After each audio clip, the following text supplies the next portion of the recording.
you want to be healthier, yet you just don't know what to do? All these shows telling you this and that, but nothing seems to work. Well, listen close. Golden State Media Concepts has got something great for you. The Health and Wellness Podcast dedicated to workout trends, healthy eating habits, diet, and everything about healthy living. Join us in our banters as we help you not just live life to the fullest, but live it to the healthiest.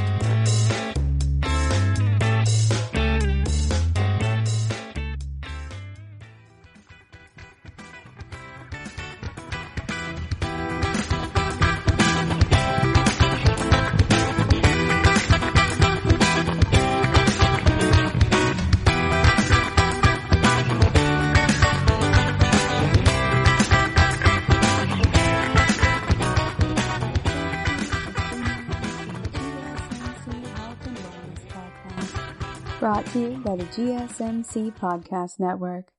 I'm your host, Alex. I don't know about you guys, but as I get older, I find myself increasingly having back pain.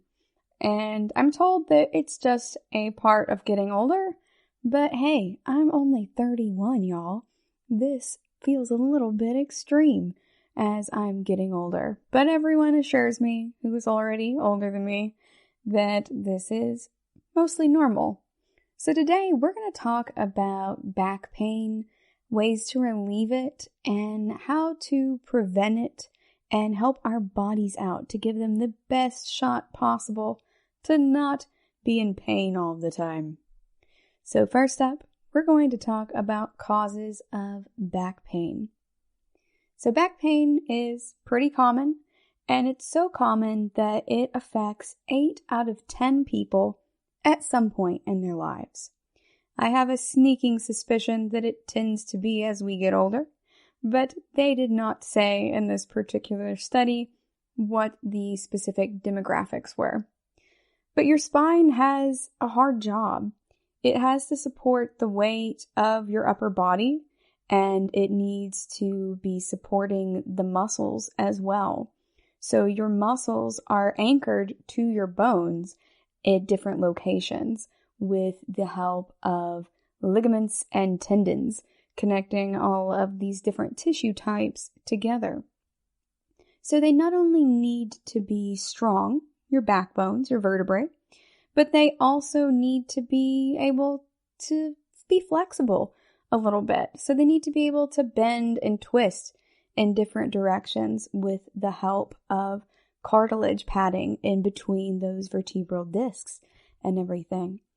So your greatest strain in your back is typically on your lower back, especially amongst folks who do a lot of sitting or who are underactive. So if you're not getting that 150 minutes per week of exercise that's recommended.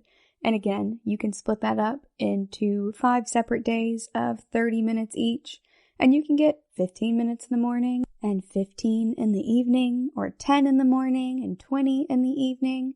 It's okay to split that up as long as you're getting that average of 30 minutes minimum per day. So for me, I do indeed do a lot of sitting for work. And one of the ways that I deal with that is I make sure that I have good lumbar support. So ergonomics is very important for your body. I am sitting in a mid-century modern antique chair that I bought at an antique store that matches the mid-century modern table that I built myself, or desk rather. So I wanted my furniture to be cohesive when I built it, but I also wanted it to be ergonomic. So this chair is shorter than a lot of other chairs nowadays. However, my feet still don't entirely touch the ground if I'm not wearing boots. So in that case, I have to make sure that I have something under my desk to kind of prop my feet on, to take that strain off of my lower back from where my legs are just dangling and aren't being supported. That's really important to think about. And you can put anything down there. In the old office, I would go ahead and put a box underneath my desk. It was just a simple cardboard box that had some Harry Potter books in it. And that helped to keep it at the right height for me.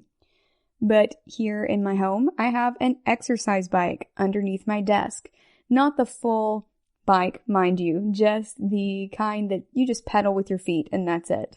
It's just a basic floor unit.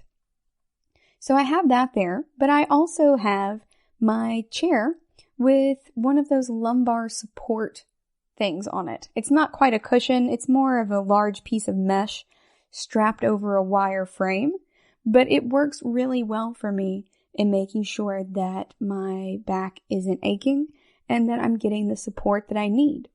Your spinal curvature is already naturally in kind of that S shape, and so your lower back tends to be kind of swayed. And we need to make sure that we're paying attention to that curve. A lot of chairs don't support that, and if they don't, that's okay. You just have to go ahead and accommodate it by getting a specific type of cushion or one of these back support mesh wire things. I'm not entirely sure what it's called actually. It was given to me by a good friend of mine, but that really helps out a lot. Another thing to keep in mind is the height of your desk compared to your body. So a lot of desks are built at a specific height that is based only on studies that included men in America. And so these desks are built to the specifications of men who are about 5'10" or taller on average. However, I am 5'2", and so for me, my torso is a lot smaller than theirs are. So I needed a desk that was going to be a little bit shorter to help accommodate for that. And to do that, I decided to just build my own desk. And when I did this, I Googled the ergonomics for someone of my height and how tall this desk should be. And then I bought the supplies accordingly, including the chrome-plated mid-century modern style hairpin legs that are supporting my table. And I bought those off of Amazon. So I just bought the legs myself, and then the top is just a maple plank plywood, and that's it. It's really easy. Of course, I had to sand it and shape it and everything else and finish it so that I don't ruin the top of it with putting down drinks and stuff on it, but you get the gist. Now, I know not everyone can go out and make their own desk, but I do encourage you to consider the areas in which you're spending a lot of your time being sedentary in your life, especially since a lot of us are working at home right now. Many of us don't necessarily have a desk at home. Some of us are working from the kitchen table, or we're working from our laptops in bed. But this can all make a big strain on your back. And you don't necessarily think about the location of your arms in relation to your back. But remember, your arms are connected to your shoulder girdle.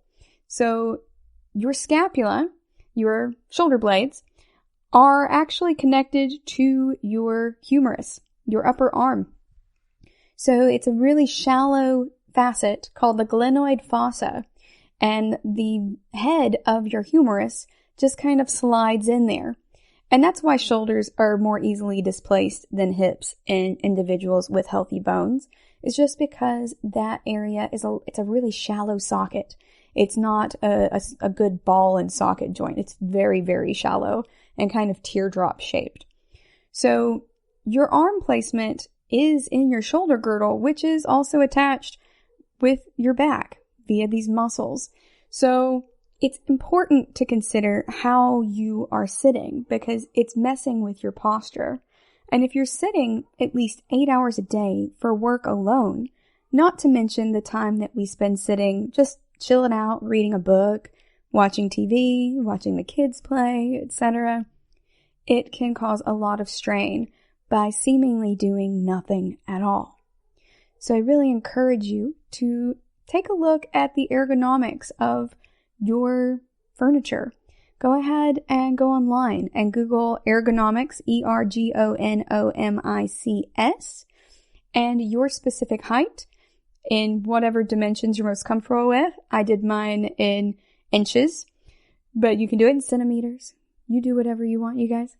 And go and find out what the best heights are for you. And then just take a tape measure and see where that is in your life.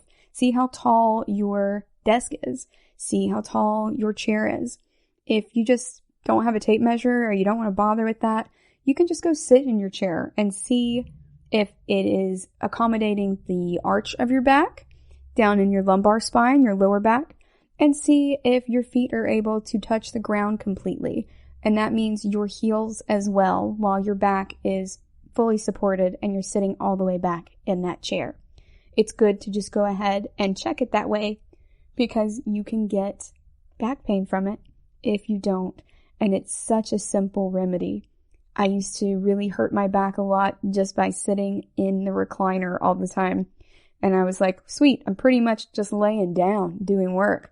This is awesome. But my back hurt all the time. And that was why. And it wasn't just my lower back. It was also my upper back near my shoulders because it was rounding my shoulders forward. Just because most of the weight of my body was on the midline, the axial skeleton. And so most of the weight when I would be laying on this would be in the middle, and it would create kind of a U shape where my spine was the bottom of the U and my shoulders were pulled forward as like the tips of the U, the starting and ending points of when you're drawing the letter U. And that was not great for my body either. Even when it seems like we're doing nothing at all, it can still impact our bodies. We're going to go on a quick break, and when we come back, we're going to talk about some more causes of back pain. Stay tuned. You really can't underestimate the importance of having the right creative work for your brand or your product. Whether it's a logo, a website, a book cover, or an ad campaign, you really need a quality design to make that big difference pop and deliver your overall engagement and success in a competitive market. That's where Design Crowd comes in. Design Crowd has over 750,000 designers from Sydney to San Francisco ready to help you with awesome creative ideas. They make crowdsourcing work for you. So if you need a logo or you're working on your creative branding, you can go to designcrowd.com and post a brief describing the design you need. And then within about 2 to 7 days, you'll receive up to over 100 different designs from designers around the world. Then you pick the best design and approve payment to the designer. So you're only paying for the design that you want. It takes a lot of the guesswork out of freelancing and out of crowdsourcing. And you don't have to be a huge company like Harvard Business School to use Design Crowd, although they have used it as well. You can start a project on Design Crowd for as little as $99. And if you go right now to designcrowd.com/health and wellness or enter the promo code health and wellness on their website, then our health and wellness listeners will receive up to $150 off of your design project. That's designcrowd.com/health and wellness or entering that promo code health and wellness.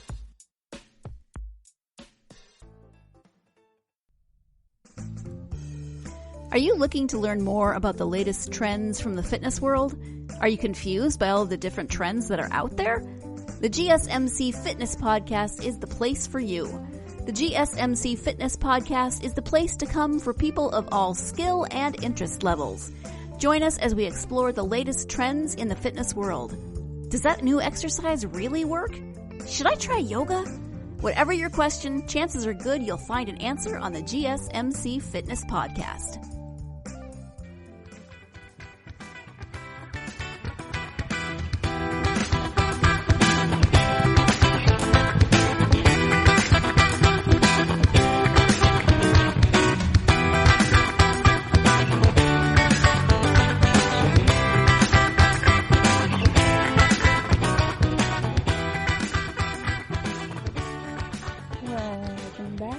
Before the break, we were introducing the topic of back pain and back care, including the concept that you can actually hurt your back by doing nothing at all. So there are a lot of different conditions that can cause back pain. Some of them, including pregnancy and even just emotional stress, are really common natural occurrences, and a lot of them are somewhat beyond our control. Some other factors that contribute to back pain may include physical trauma, athletic injuries, poor physical fitness, or even being overweight. You may overuse your body just like you may underuse it and strain your back, or you may be improperly using it. So not following the proper biomechanics or those body mechanics can cause some muscle spasms or back strain. So an example of this is like stretching cold muscles. Remember that it might kind of feel nice to stretch a little bit when you get out of bed in the morning, but we shouldn't be really stretching cold muscles. They need to be warmed up first. So don't take those stretches too far, lest you may hurt yourself, and you really don't want to do that because healing a torn muscle can take a very long time and it can be quite painful. Fingers crossed that it heals the way that it's supposed to. So it's important to maybe walk around a little bit. Go ahead and make your coffee first. Make your breakfast. Have some avocado toast, y'all. And then go ahead and start doing those stretches. Do some 10 minutes of light yoga or something. But get your muscles up and moving around first so that we don't really hurt them. You can also get a back sprain from having weak abdominal muscles. And by back sprain, we really mean that you can get stretched or torn ligaments. So not only can you tear muscles, but you can also tear ligaments and get a sprain. And that can be due to improper positioning of the spine. Now remember, abs are made in the kitchen. But in addition to it being about what we're putting in our bodies, also think about what you're doing with your body while you're being idle. So for example, I have a terrible habit of leaning. My name is Alex, and I am a leaner. So if I am washing dishes, my belly is leaning against the sink. If I am doing laundry, I am often leaning against the washing machine. And that is just me being lazy. That is my body just going, oh, this is kind of nice to lean against this because I am uncomfortable just standing up straight. Well, the reason that I'm uncomfortable standing up straight to begin with is because those muscles are weak, because I'm not working them out enough. And so I've been trying to be more conscious lately about making sure that I am standing up straight, that I not only have good posture, but that my heels are planted on the floor and that also my body is not leaning against the countertops or the stove, whatever I'm doing. Now, is that a little difficult? Yes, but it's just like breaking any other habit. The first step towards it is to start becoming mindful of it. And you don't have to beat yourself up about it, but if you are a leaner like I am, it's important to just try to recognize when you are doing it and go, okay, I need to redirect my behavior because this is not serving me. So I'm going to stand back up right now. And believe me, it helps out a lot. I recommend it. Your back muscles and your abdominal muscles reinforce each other. So if you are having some back pain from underuse, then exercise might be a good regimen for you. But keep in mind that if you are having back pain due to associated problems like slipped or ruptured discs or any damage or illness or injury, then you should definitely speak with a doctor prior to trying to strengthen your abdominal muscles or perform any other exercise in order to strengthen your back. That way you can avoid harming yourself and your doctor can let you know the safest way to go about that. And indeed, if you're having a different cause for your back pain, they can help redirect you to the primary cause and focus on it in that way. So properly positioning our spines by not leaning and by actively strengthening our abdominal muscles can really help us out in avoiding back sprains. Now, I want to talk a little bit about slipped or ruptured discs as well. So these slipped discs can be exceptionally painful. And it's really caused by these little cushions that are in between your vertebrae. Now, as we've discussed before, we can't have bones directly on top of bones in these joints without something in between to cushion them. Because if they rub together, that's generally very bad. It's painful, and you can also see that as an outcome of arthritis. When I used to work in the bone lab, you would often see that on skeletons at their joints, and they had rubbed together so much that it had caused this shiny patina to result on the bone. And that is called eburnation. So eburnation is a degenerative process in bones that are pretty commonly found in patients who have osteoarthritis or even fractures that haven't healed correctly. And you get friction in the joint, and that causes the bone to rub against each other until it is essentially getting to the point where it's grinding against each other and polishing it until it looks almost like ivory. It looks very smooth and very shiny. So that's really not good for your body. Whenever you see that in skeletons, you can generally surmise that that person was frequently, or at least not infrequently, in pain due to that amount of friction. So that's why we have these little cartilage discs or these gel-like discs that are in between our bone surfaces where they articulate with each other. And that includes in our vertebral column. So in your spine, you have these little gel-like discs that go in between each of the vertebrae. And you may have seen these in your chiropractor's office or a science class with an anatomical skeleton, and it looks like it has like gel or plastic in between. And that's those little discs. So sometimes these discs rupture, kind of like squeezing the jelly out of a jelly donut. So they kind of cave in a little bit in that gel-like center, and then it starts to rub those bones closer together. And then you can get some back or leg pain or numbness or tingling when that disc material touches or mashes on one of your spinal nerves. So you can treat that with rest and pain medication, spinal injections, and physical therapy, but it can be a lot in order to get back up and running. And it can be especially painful when you're moving around, because remember, you need to be able to flex and twist.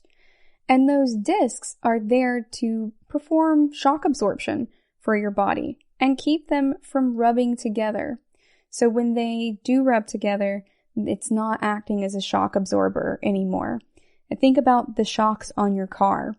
Going over speed bumps isn't so bad when you have good shocks on your car, but if you have an older car or older shocks that may need to be replaced, then you may be in for a bumpy ride.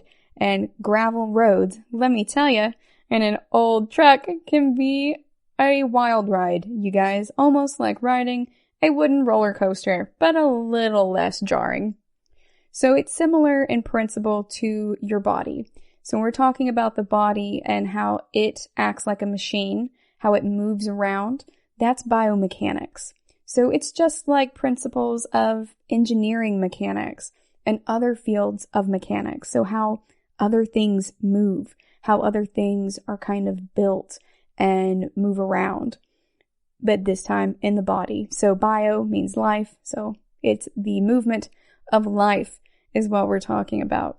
So having those discs is really important for shock absorption in the body, just like it would be in a car. And at each disc level, you have a pair of spinal nerves that exit from the spinal cord, and they branch out to the rest of your body.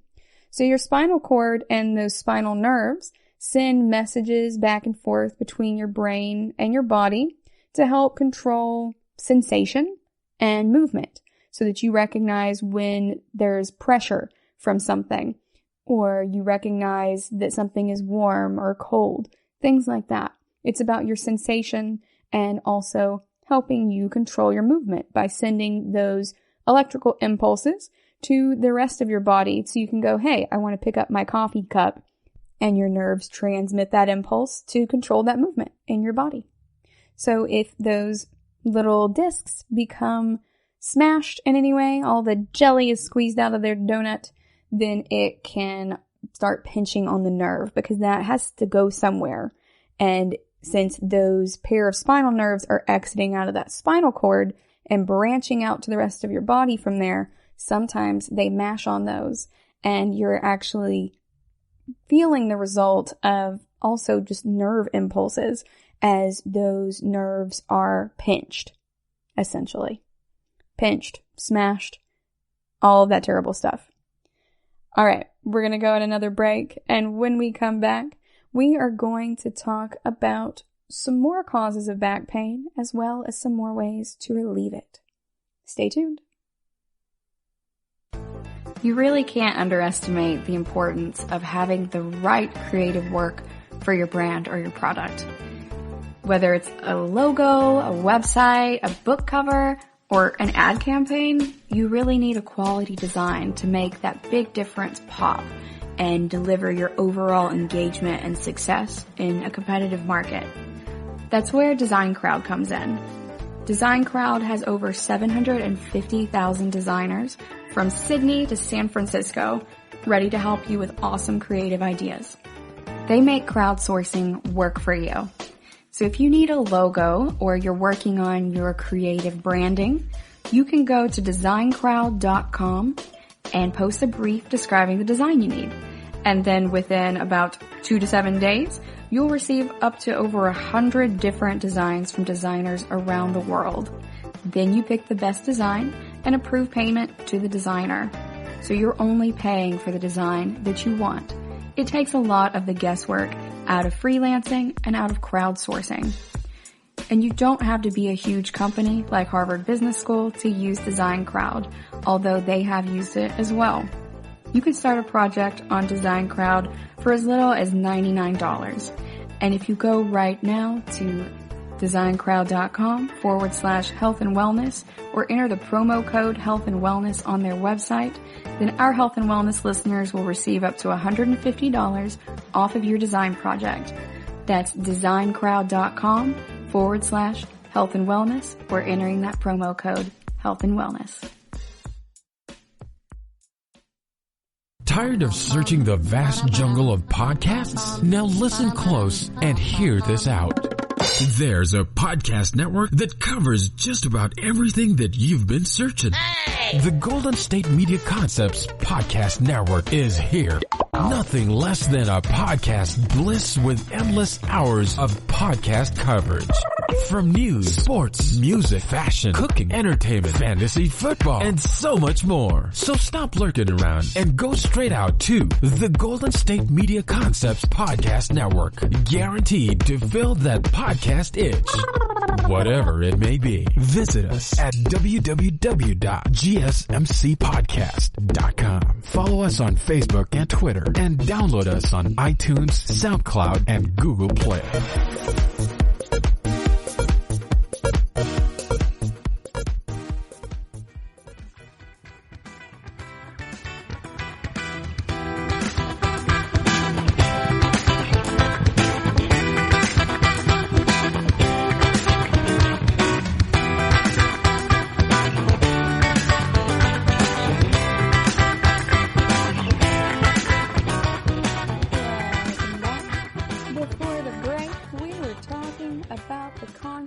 Of having cartilage between the bones in your body where they articulate with each other in order to act as shock absorption and prevent pain by preventing them from grinding together and resulting in that ivory-like shine that we refer to in the skeletal anatomy as eburnation.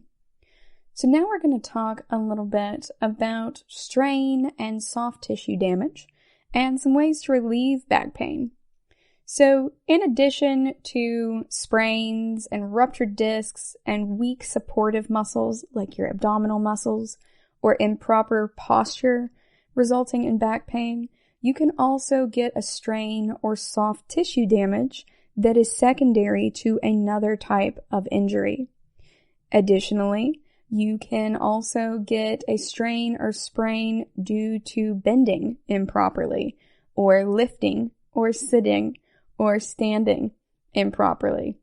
Do you ever wake up after a night of sleep and you're just already sore and all you can think is, I slept wrong?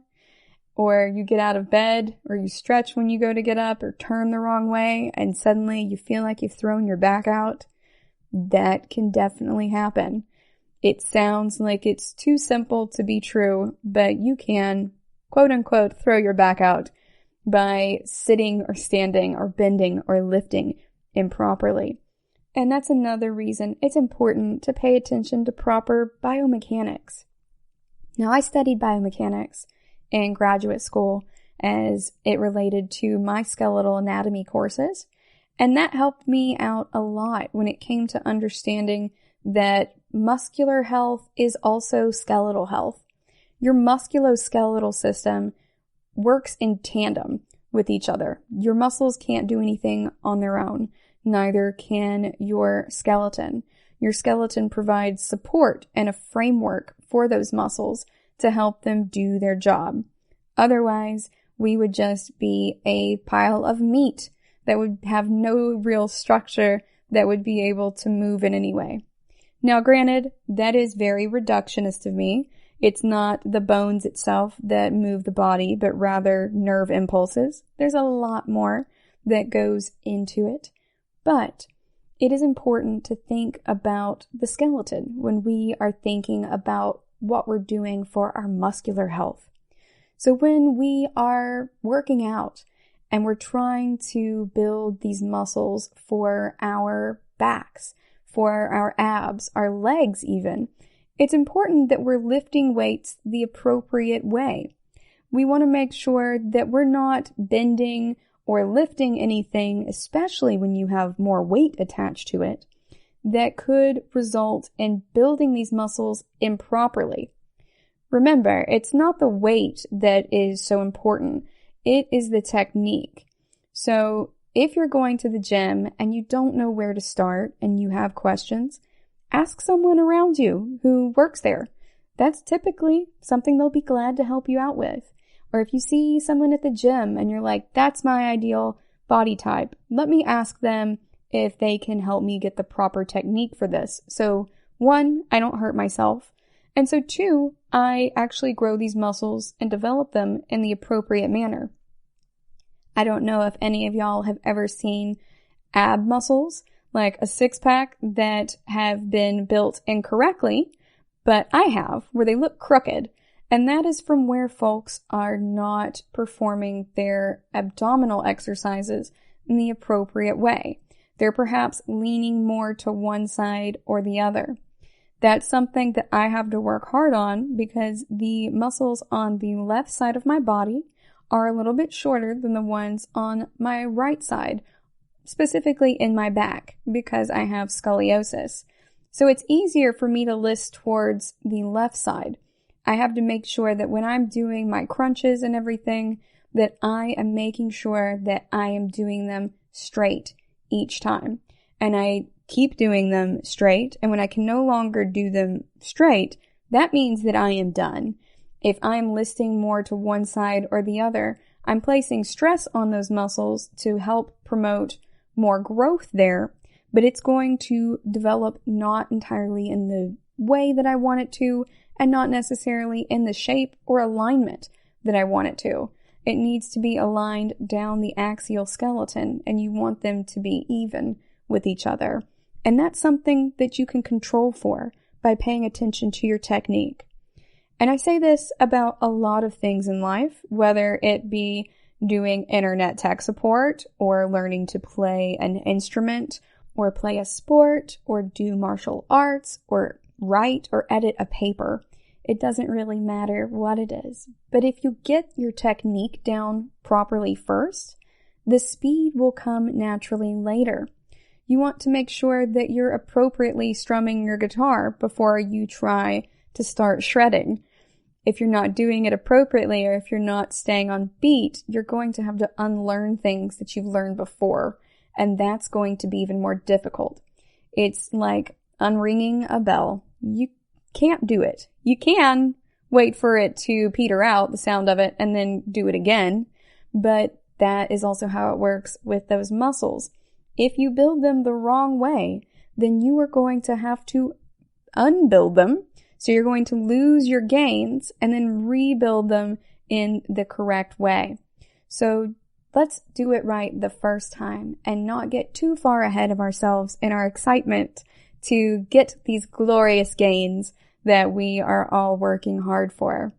We want to make sure we build them correctly because not only might they look wonky, but they can also create more strain on your skeletal system, your musculoskeletal system in general, and can even result in back strains or sprains due to improper bending, lifting, or even sitting or standing at that point.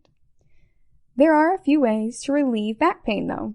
So the first question that I generally hear is, do I use ice or heat? Well, the application of either ice or heat can help you with your sore back muscles quite a bit. Now, if you are in the first 48 hours of the back pain having started, you want to generally not use heat. They recommend against it, but after 48 hours, you can use ice or heat depending on what feels best to you. But they recommend that you only use heat for a maximum of 20 minutes. Now, ice you can apply at any time, but they want you to not use it for any more than 10 to 20 minutes at a time, and you need to place a damp towel between the ice bag and your body. That's going to make sure that you're not damaging any of your skin cells by having too much ice associated with it. It feels really good on your muscles, but your skin is just like, oof, ouch, that doesn't necessarily feel great. And you can damage parts of your body in another way by not covering that ice bag with a towel or something. So make sure you do have something between it. Now, if you don't have a towel, sometimes I've just used a t-shirt. You guys, you use whatever is available to you, but make sure you are keeping that on your body for no more than 20 minutes at a time. And you do like 20 minutes on, 20 minutes off, and go from there. Same thing with the heat. Only 20 minutes at a time. So that doesn't mean just 20 minutes per day, but you need to do it like 20 minutes on, 20 minutes off, or whatever your doctor specifically recommends. This is especially important to consider if you are having back pain associated with pulled muscles or with working out.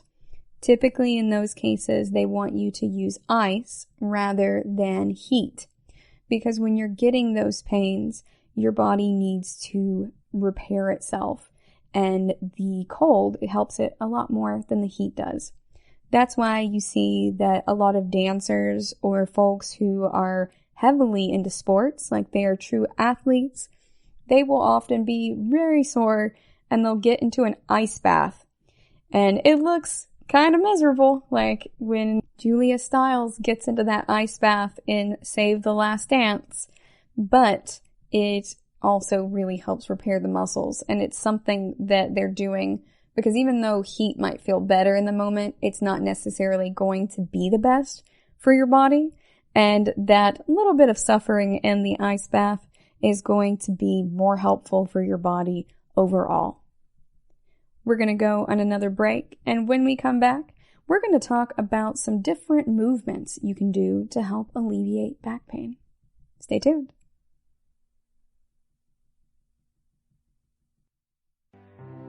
The GSMC Life and Happiness podcast takes you on a journey of exploration. We'll discuss tried and true methods alongside the latest trends of how to best live your life to its fullest and happiest. From psychology to meditation, science to self-help books, the GSMC Life and Happiness podcast will help you to discover what makes you happy and how you can live life being the best you possible. Download the GSMC Life and Happiness podcast on iTunes, Stitcher, SoundCloud, Google Play, or anywhere you find podcasts. Just type GSMC in the search bar.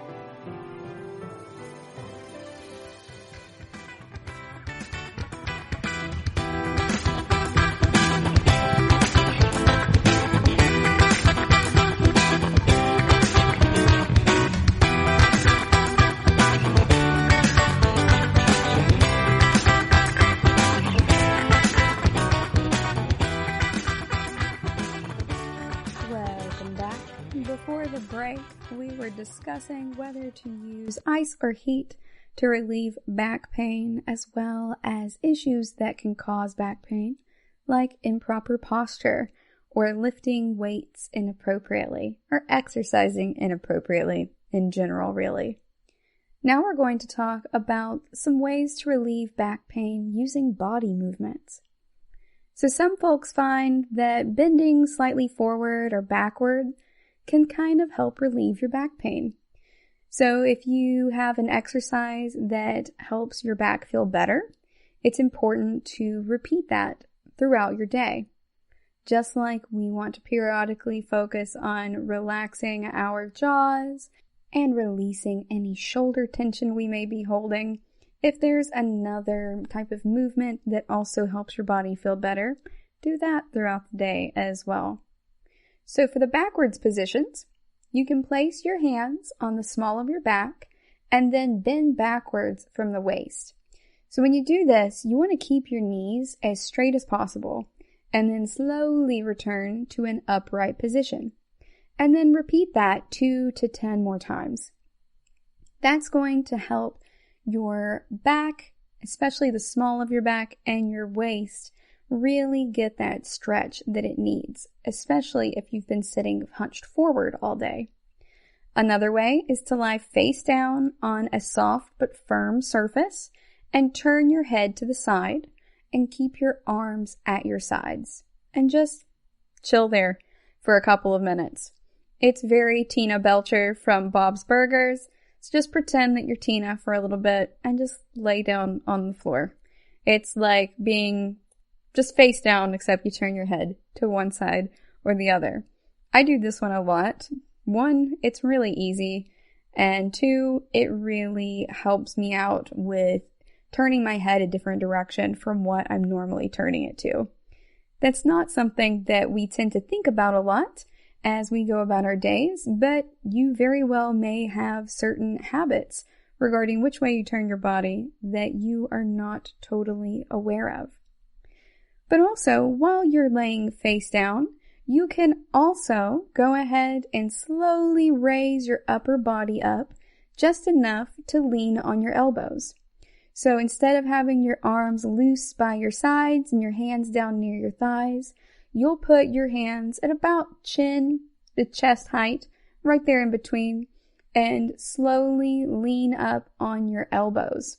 So palms flat down on the floor, and leaning up on those elbows, kind of like a Sphinx pose.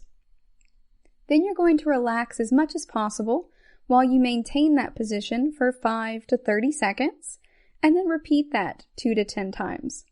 Sometimes I will completely do upward dog at that point, and it helps a lot. It gives you a good long stretch all throughout your upper back and your shoulders. I highly recommend that one, provided that you don't have any other types of physical issues that would prevent you from being able to do so. Remember, this is supposed to help us feel better, and we don't want to do anything that's going to chance increases in pain.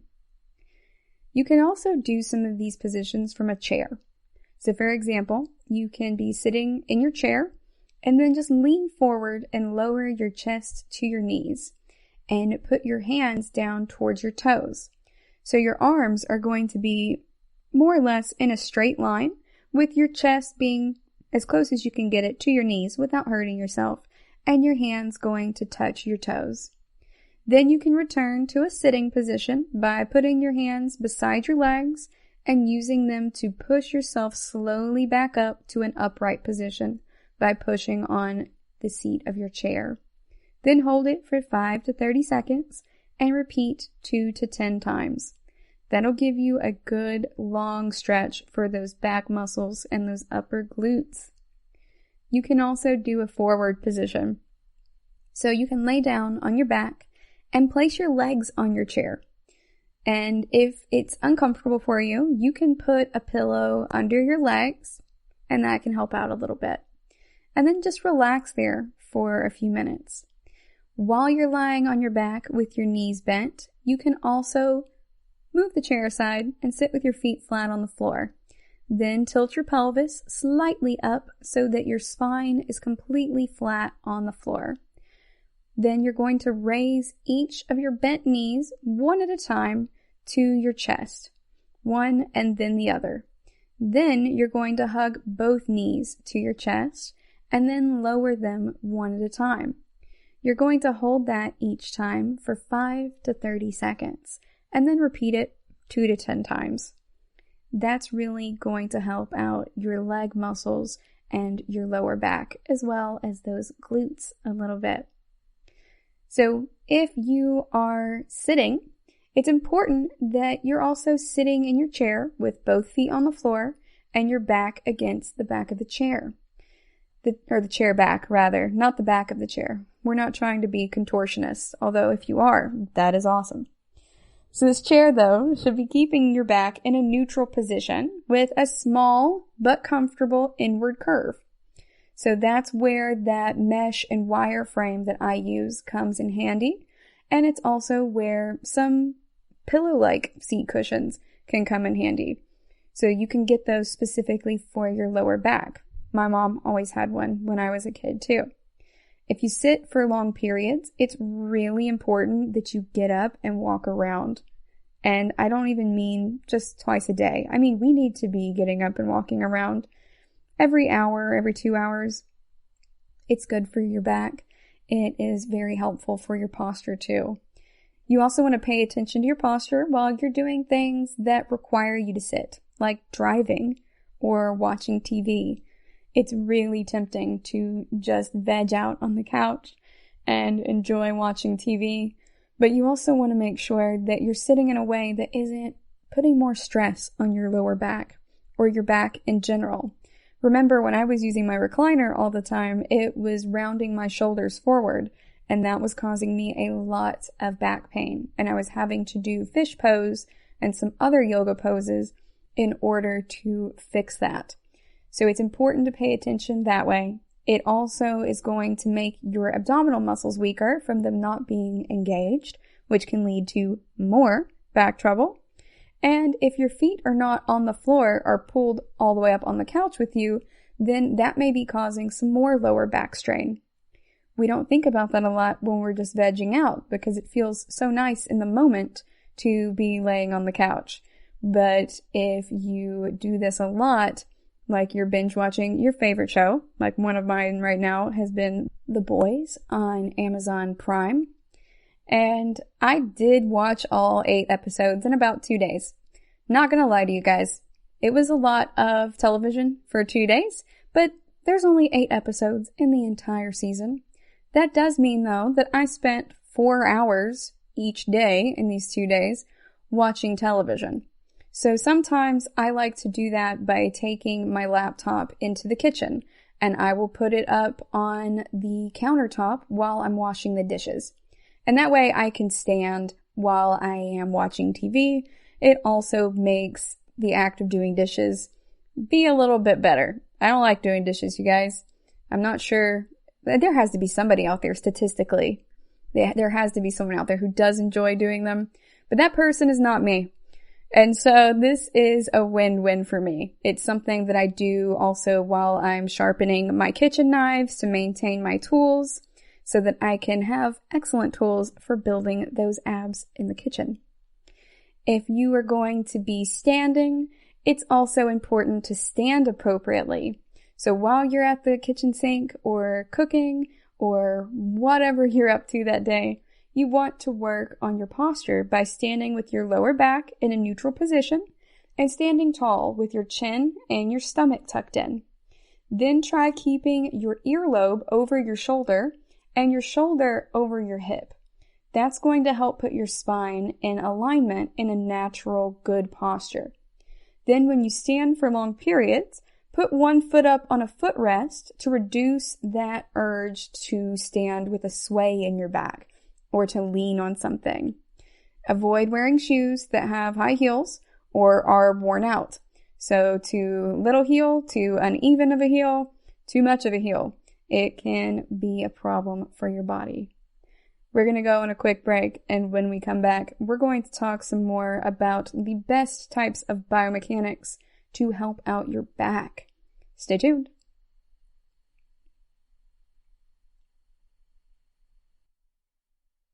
Are you tired of the same old news? Are you sick of the seemingly endless political spin and negativity? The GSMC America Still Beautiful podcast is a weekly news podcast covering all the top positive and uplifting news stories. We cover stories that will inspire, uplift, and remind you of the good in the world. Tune into the Golden State Media Concepts America Still Beautiful podcast to get all the great and positive news stories of today. Download the GSMC America Still Beautiful podcast on iTunes, Stitcher, SoundCloud, Google Play, or anywhere you find podcasts. Just type GSMC in the search bar.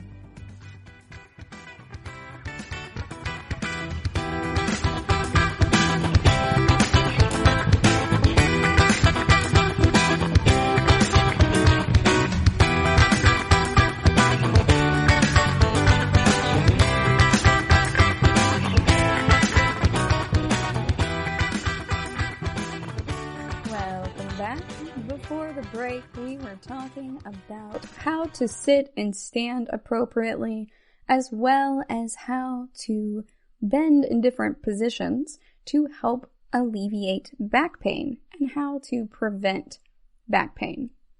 So from an ergonomics and general biomechanics perspective, it's important to think about how we are moving our bodies. Now, we've been moving our bodies, most of us, since we were able to be a certain age and crawl around or roll over. But that doesn't mean that we necessarily learned how to do it correctly in a way that would benefit our bodies.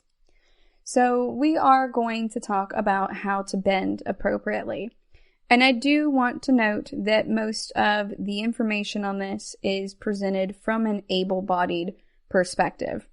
Absolutely, if you are not able to perform these types of movements, that is totally okay. Speak with your doctor or a physical therapist, and perhaps they can help you in figuring out the best ways to do this for your body.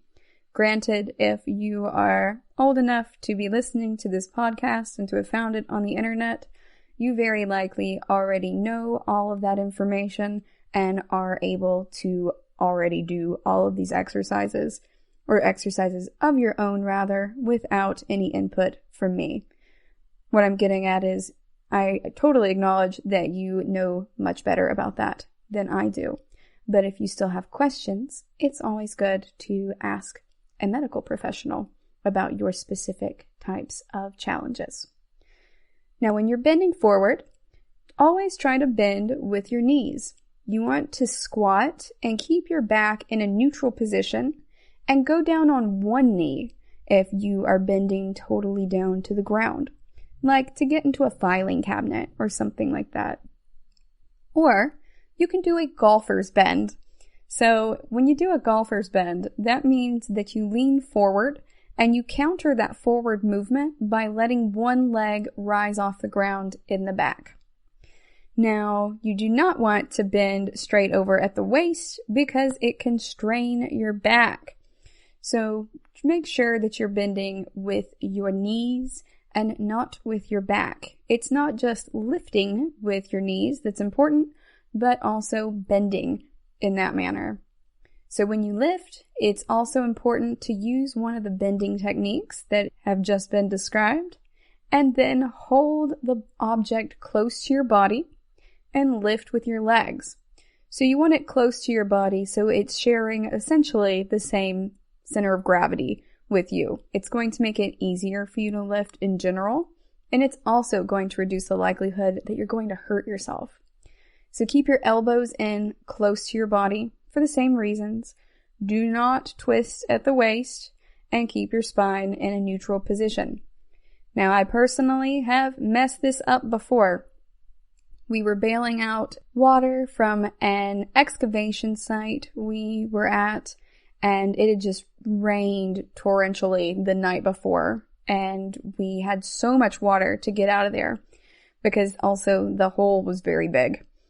So when we were digging out of this trench, all of this water, we had some people down in the water and others in a chain to pass the bucket along. So we call it the bucket brigade.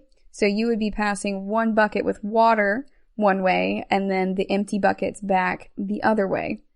But when we were doing this, some folks were filling the buckets way too full for what was safe, especially with the speed at which everyone was trying to move. Now, we were in a hurry, but at a certain point, it's like, at what cost?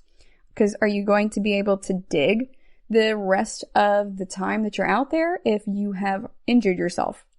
So I twisted at the waist as I was turning because I was getting really in the flow of moving these buckets, and I totally pulled something in my back or tweaked something at the time. It was quite painful, and I ended up wearing lidocaine patches for the rest of the time I was there.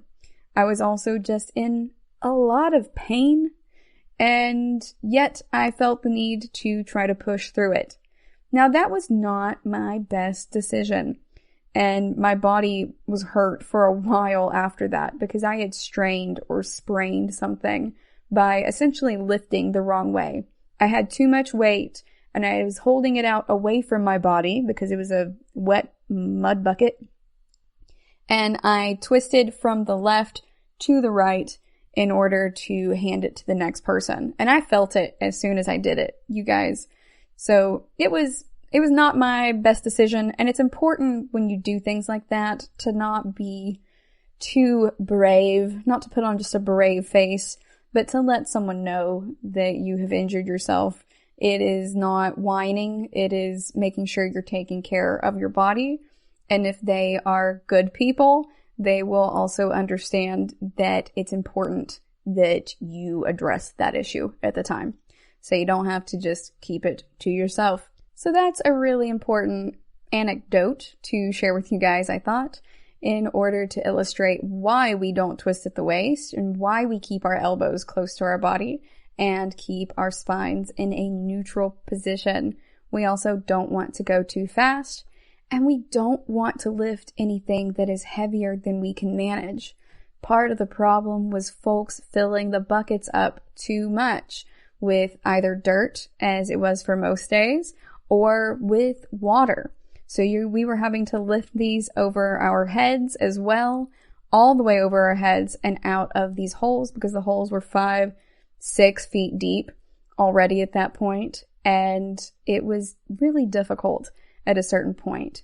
So when you are lifting things, or when you are preparing objects to be handled by other people who may also be lifting them, whether that is archaeology or whether you're moving some boxes or you're packing to move and some friends are going to help you, keep in mind how heavy you're making things and make sure that if you're capable of carrying that you're the one who carries that, and that's fine. But if the folks who are going to help you are not going to be able to, go ahead and think about that ahead of time when you're packing those boxes. So for instance, I'll be moving soon, and when I do, I'm going to go and pick up boxes from the liquor store. That is a pro tip for everyone who may be moving. They give away boxes for free because they cannot get rid of them fast enough, usually, at least in my experience, and they tend to get them on Tuesdays, or that's when they're getting rid of the boxes, per se. So that is what I will be doing this next Tuesday, is going to the liquor stores and picking up some boxes. And the thing I like about these is that they have really strong reinforced bottoms, and they're great for packing books because liquor bottles are also heavy. So if you get these liquor store boxes to pack your books in, not only are the boxes smaller and more manageable, but they're also less likely to fall apart as you are carrying something. And it allows you to carry something a lot more safely. And I know I'm also one of those people who only wants to do one trip from the car to the house whenever I do groceries. But when it comes to moving, I will go up and down those stairs as much as I need to do it in a safe manner and instead of overloading myself. If something is too large or too heavy, you don't need to just suck it up. Go ahead and ask for help with it. If you're sleeping, it's best to sleep on a firm mattress that has a soft top layer. If your mattress is soft, you want to place a bedboard beneath it to increase the firmness. And that's just like a big old plank, is more or less what it looks like.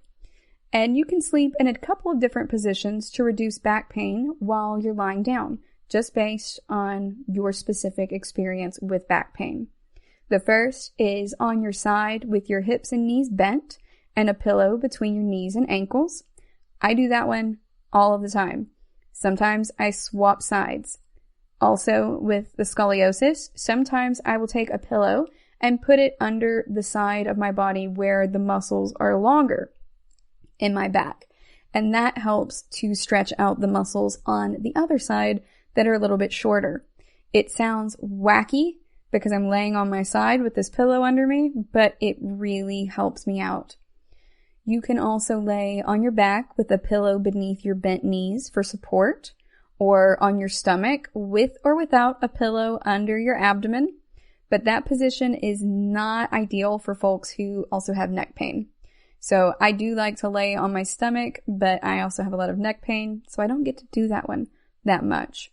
I almost feel like I need a bed that looks like a chiropractor table with a hole in the pillow area, you know what I mean? So that I can lay face down and still be able to breathe. Kind of like a massage table. Granted, that would probably be too small and too firm to get really great sleep on, and I would roll right off of it. But I often think about that and how I just need like a donut pillow so I can lay face down comfortably without having my neck turned one side or the other and getting more neck pain while trying to alleviate my back pain. But you do not want to sleep in a position that involves having large pillows beneath your head, whether that is with you on your stomach or your side or your back, because they will also put a strain on your back. So you want to be at more of an even level. You want that pillow to be keeping your neck in alignment with the rest of your spine, your head and your neck. So your axial skeleton, the midline, your vertebra, and also your head and your pelvis. So that's your axial skeleton. You want that to all be aligned. Now, without a pillow, if we're laying on our sides, our heads just kind of flop over and they're at an awkward angle, right? Well, the same thing happens if you have pillows that are too high on the underside of your body. So they can crane your neck to the left or right, depending on if you're laying on your side, or up or down, forward or backward, depending on whether you're laying on your stomach or your back. We're going to go on a quick break, and when we come back, we're going to talk about some ways to prevent back pain. Stay tuned.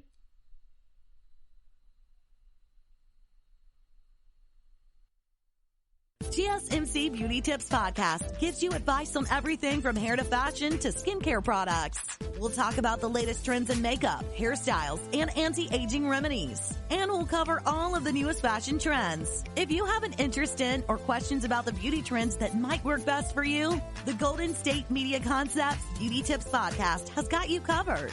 Download the GSMC Beauty Tips Podcast on iTunes, Stitcher, SoundCloud, Google Play, or anywhere you find podcasts. Just type GSMC in the search bar.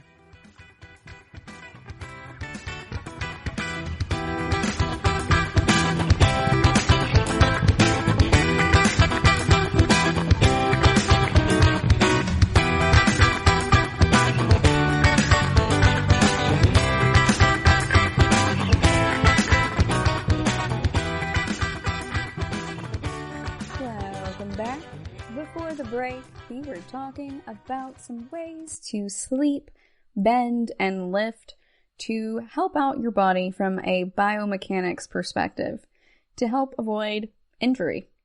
Now we're going to talk some more about preventing back pain to wrap up this episode.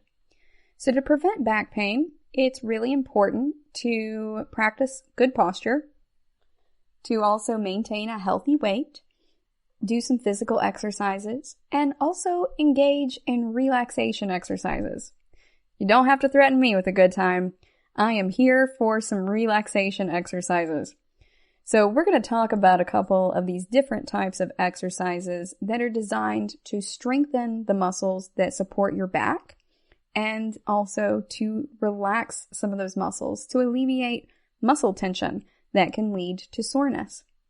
For most of these, you're going to want to do about 2 to 3 repetitions and build up to 10 if you don't have an increase in symptoms. I want you to think about abdominal drawing in, and that's where you lie on your back and then contract your abdominal muscles by bringing your belly button in and your back towards your spine without holding your breath. Then hold it for 5 seconds. That exercise is going to help out your abdominal muscles and also your lower and mid back. It's like a bridge, but if you don't move your body, you are just laying there with that contracted. So for the bridge, you are going to lie on your back and do the abdominal drawing in as I just described. And then you are going to hold that throughout the exercise while you gently raise your hips and keep a straight line between your knees and your shoulders. Don't arch your back for this one. You want to hold it for 5 seconds and then slowly lower your hips back to the floor. That exercise strengthens not only your back, but also your buttocks muscles. Now, when you are on your hands and knees, you can do another exercise that looks like almost you're going to do upward dog, perhaps, but you're going to be on your hands and knees and then lift one arm and the opposite leg. So start on your hands and knees with your back flat. Don't have a strong curvature in your spine. You want your hips and your shoulders aligned with each other. Then contract in your abdominal muscles by drawing your belly button in towards your spine. So you're essentially just sucking it in. Then you're going to slowly raise your left arm and your right leg straight out in front of you and behind you. Of course, your legs should be behind you. And you're going to raise them out straight so that you have the opposite arms and legs out in front of you. You don't want to rotate your torso in this and don't let your back sag. Keep your abdominal muscles clenched in order to keep your back straight. And then hold it for 5 seconds. If that's too hard, go ahead and start by just raising your arm or leg. Remember, we're not looking for perfect choices. We're just looking for better choices. And once you get used to moving in this way, it will also help improve your balance as your back and your abdominal muscles, so really your core, get used to these stabilization exercises. It'll become easier as you go along. Next, you can do a side plank. Lie on your right side and support yourself with your right elbow, forearm, and your wrist. So your elbow, forearm, and wrist are all going to be flat on the floor.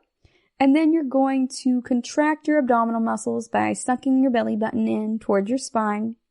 And then press firmly on the floor with your supporting arm and raise your torso and pelvis upward until they form a straight line with your legs. Your shoulders, hips, knees, and ankles should all be aligned.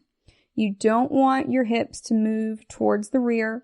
You just want to be perfectly aligned in that plane.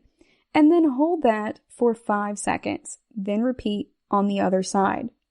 Now, a lot of this exercise isn't coming specifically from your abs. It's also coming from pushing off of the floor. So you are using biomechanics in your favor in this case. So by pushing at the floor, it's going to help raise your abs. You're not going to have to hold that all up just with your core. But by practicing it, it will also strengthen your core. In addition to these types of exercises, you can also do endurance activities.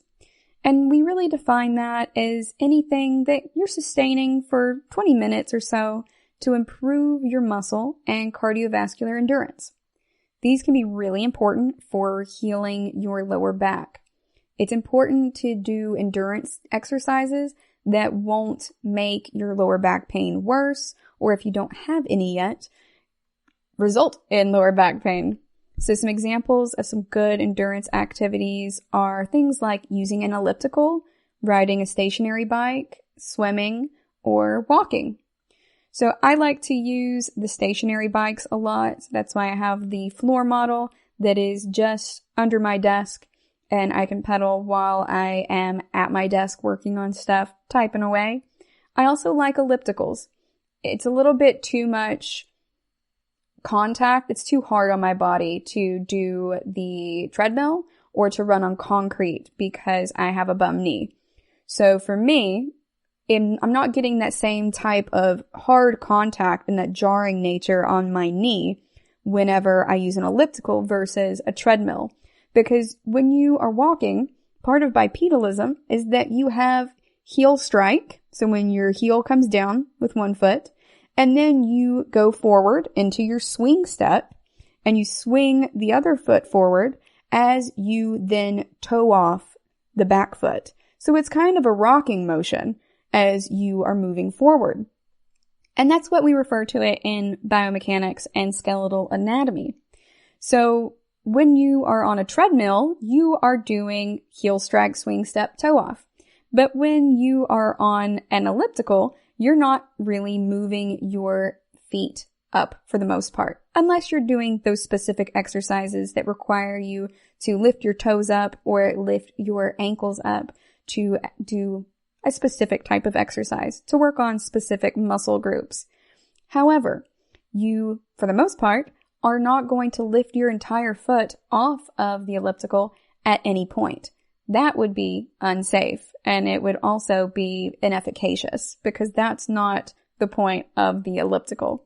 So if you have a bum knee or you have lower back pain, an elliptical, a stationary bike, both of those are really good choices. Those help me out a lot.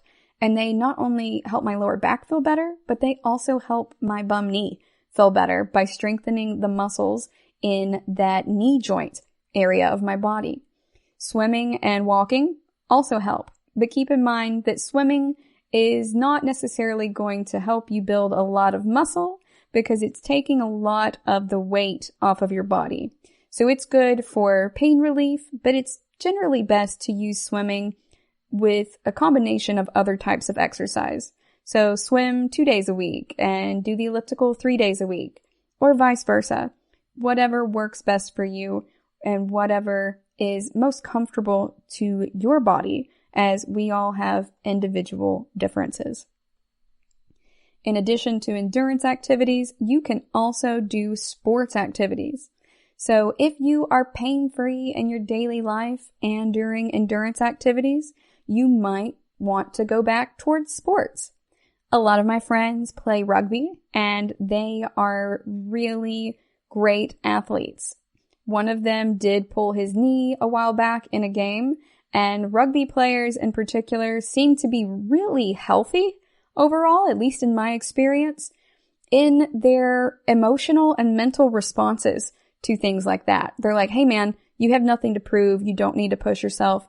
Go sit down and make sure that you don't injure yourself any worse. And that way you'll be back playing again really soon. I love that about rugby players. And that's one of the reasons why I love hanging out with them. And they also just have a really great mentality in competition where the host team takes the other team out for beers and stuff in their hometown whenever they have a match. It's really nice and wholesome, interestingly enough. It's something I did not expect when I started going to rugby games. But if you're looking for perhaps a contact sport that you would like to do, I recommend rugby because of its wholesome nature as well. And you can start out just participating for a short time, or in a less competitive environment, you can start by perhaps just going to practices too. Rugby players are really great about being communicative about body issues and everything. So if you're not wanting to do rugby, that's totally fine. I don't personally play it myself, but I do like to go to my friends' rugby games and then go hang out with them and the opposing team afterward. It is a blast, and I have male and female and non-binary friends who play rugby. They welcome all, in general, in my experience. Lastly, for the relaxation exercise, the one that I am pumped about, you can do stress reduction through relaxation to help control lower back pain. Remember, our emotions and our mental health are also really tied into our stress responses, and stress can result in a lot of releases of cortisol, that stress hormone, in our body. So you're going to get more muscle tension and problems like that. So it's important to perform relaxation for the health of your muscles. Everything is interconnected. Health and wellness are truly holistic in nature. So if you're having a lot of back pain, you can try to relax in many different forms, and that includes doing mindful meditation. You can perform visualization, positive self-talk, and also a lot of those relaxation exercises I've discussed in previous episodes, like slowly releasing the tension from your entire body by consciously focusing on those muscle groups from your head to your toes. It can really benefit you by lowering your heart rate, lowering your stress, and thereby the amount of cortisol, and thereby also your muscle tension. It's going to help release that from your body. Thank you for listening to the GSMC Health and Wellness Podcast, brought to you by the GSMC Podcast Network.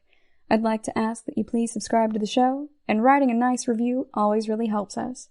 Also, if you could please follow us on Facebook, Twitter, and Instagram, I'd appreciate it. Thank you kindly, and have a good night. You've been listening to the Golden State Media Concepts Health and Wellness Podcast, part of the Golden State Media Concepts Podcast Network. You can find this show and others like it at www.gsmcpodcast.com. Download our podcast on iTunes, Stitcher, SoundCloud, and Google Play. Just type in GSMC to find all the shows from the Golden State Media Concepts Podcast Network, from movies to music, from sports to entertainment, and even weird news. You can also follow us on Twitter and on Facebook. Thank you, and we hope you have enjoyed today's program.